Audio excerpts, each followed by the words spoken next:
আমরা শিক্ষার্থীরা কি অপরাধ করেছিলাম।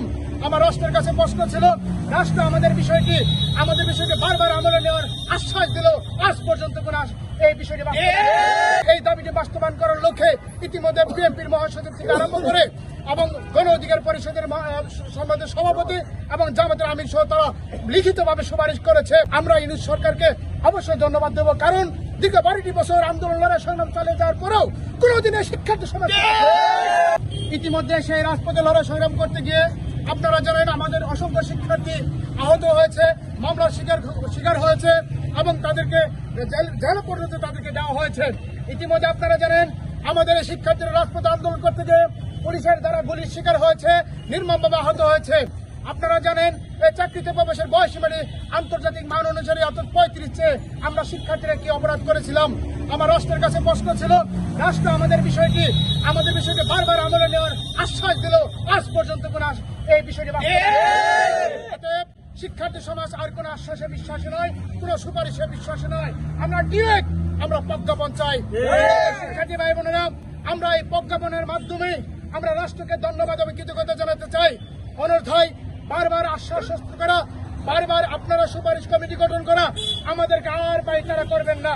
প্রিয় শিক্ষার্থী ভাই বোনেরা, আমার সাংবাদিক ভাই বোনেরা, আপনারা জানেন এই চাকরিতে প্রবেশের বয়সীমাটি স্থায়ীভাবে বৃদ্ধি করার জন্য আমরা ইতিমধ্যে সরকারকে আহ্বান করেছি এবং এই দাবিটি বাস্তবায়ন করার লক্ষ্যে ইতিমধ্যে বিএনপির মহাসচিব থেকে আরম্ভ করে এবং গণ অধিকার পরিষদের সম্মানিত সভাপতি এবং জামাতের আমির সহ তারা লিখিতভাবে সুপারিশ করেছে। আমাদের এই বিষয়টি আমলে নিয়ে বর্তমানে সরকার একটা সংস্কার কমিটি গঠন করেছে এই চাকরিতে প্রবেশের বয়সীমাটি বৃদ্ধি করার জন্য। সেখানে আমরা খুশি হয়েছি, সেখানে অবসরের বয়সীমাটি তারা ইনক্লুডিং করে নেই। আমরা ছাত্র সমাজের পক্ষ থেকে তাদেরকে সাধুবাদ জানাই। আবার অপরদিকে চাকরিতে প্রবেশের বয়সীমাটি স্থায়ীভাবে বৃদ্ধি করার জন্য আমরা ন্যূনতম 35 চেয়েছি। এর যদি একটা দিনে কম হয় শিক্ষার্থী সমাজ মেনে নেবে না।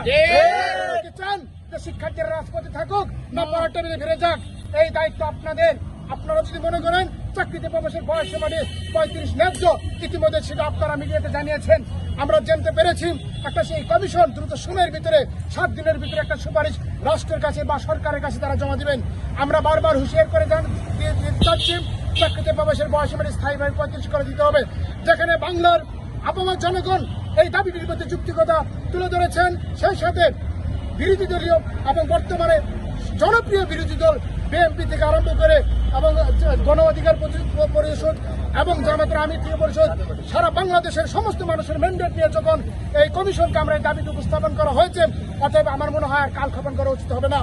আপনাদেরকে আবারও হুঁশিয়ার করে বলতে চান, এই চাকরিতে প্রবেশের বয়সীমাটি স্থায়ীভাবে বৃদ্ধি করা দেওয়ার জন্য আমরা ইউনূস সরকারকে অবশ্যই ধন্যবাদ দেব, কারণ দীর্ঘ 12টি বছর আন্দোলন লড়াই সংগ্রাম চালিয়ে যাওয়ার পরেও কোনোদিনে শিক্ষার্থী সমাজ আমরা এতটুকু আশ্বস্ত হয়েছি।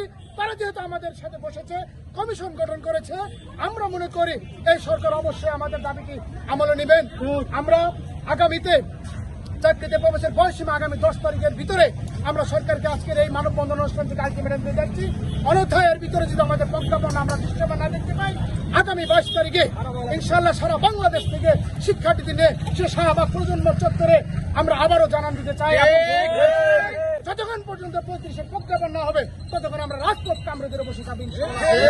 শিক্ষার্থী এবং সাংবাদিক ভাই বোনেরা, আজকে এই মানববন্ধন থেকে আমরা চাকরিতে প্রবেশের বয়সীমাটি স্থায়ীভাবে আন্তর্জাতিক মান অনুসারে 35 চাই এবং ক্ষেত্র বিষয়টি উন্মুক্ত চাচ্ছি এবং আগামী 10 তারিখে এই বর্তমান সরকারকে আলটিমেটাম, পাশাপাশি এর ভিতরে যদি আমাদের প্রজ্ঞাপনটি বাস্তবায়ন না হয় তাহলে আগামী 22 তারিখে আমরা সারা বাংলাদেশ থেকে শিক্ষার্থীদের নিয়ে শাহবাগ প্রজনন সত্তরে আমরা একটা বিশাল শিক্ষার্থী সমাবেশের আয়োজন করতে যাচ্ছি।